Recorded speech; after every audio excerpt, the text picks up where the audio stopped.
please raise your hand. Jacob, go ahead. Thanks. Hi, Laura. Thanks for taking the time to chat with us this evening. Your just initial thoughts on the match today.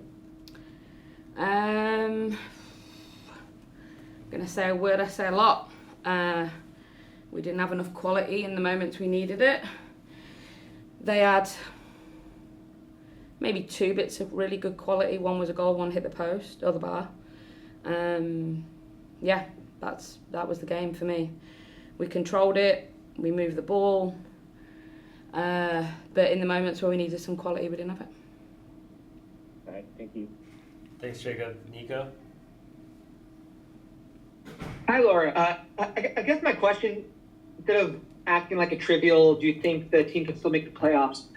How do you think this result impacts the chances of making the playoffs for this year? It obviously makes it harder, but the harsh reality is that you win your next 4 games, you still probably make it. Just again because of who you're playing.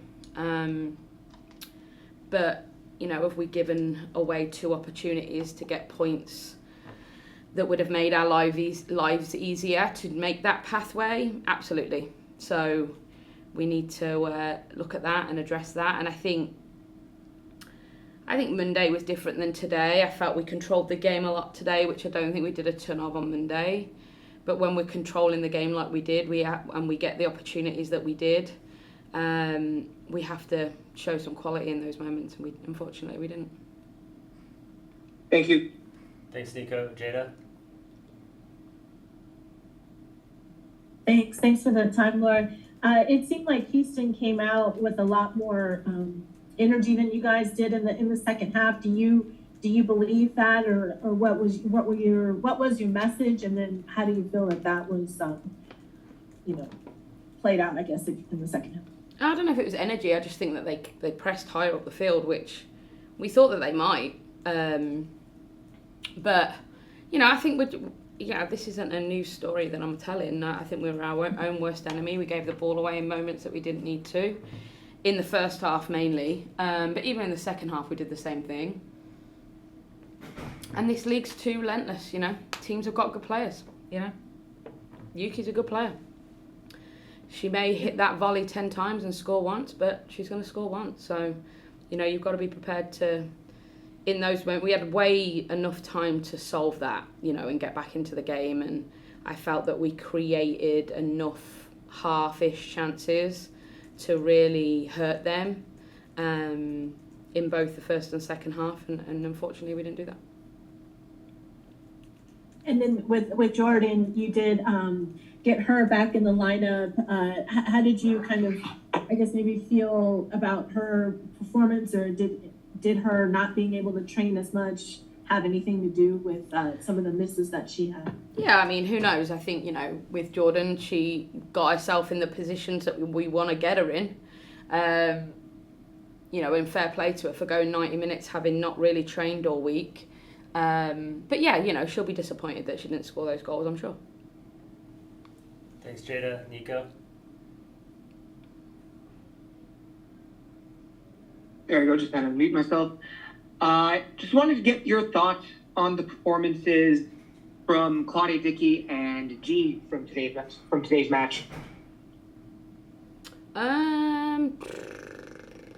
Yeah, I mean, I didn't think Claudia had too much to do, but when she had to, I think she made a good save at the start of the second half.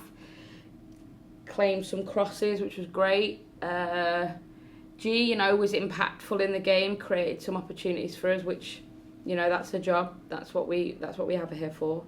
So yeah, I mean, I don't think anyone was amazing tonight, but I don't think anyone was like horrifically bad either. It's just those fine moments in the real moments that matter in games. We just didn't have that final touch, unfortunately. Next game, it's going to be back at home against Bay FC. Have only played them, I think, once this season. How do the last 2 results impact the approach going into that game back at home? Not really. We've known this whole time that we've given ourselves a chance to get in the playoffs.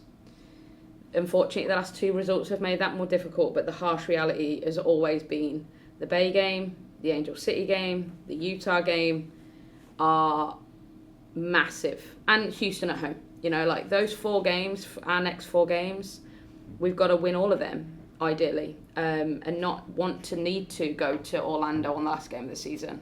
But we have that as a safety net. You know, if one of the results doesn't go our way, we have a safety net of going to Orlando last game of the season, but obviously they're in fine form and that'll be challenging. So it doesn't change the approach at all. We know we've got to beat Bay. We know we have to do that. Thank you, Laura. All right, next we got Andrew. Hi, Laura.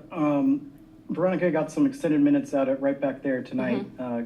Give me your thoughts on how you think she did and maybe whether that's where you see her position moving forward, given the state of the roster. Yeah, I had a conversation with Ronnie when we knew Sophia was leaving that, you know, Hannah's a very good defender. But he's a little bit different than Sophia. And Ronnie's probably the closest person we have to the type of player that Sophia is.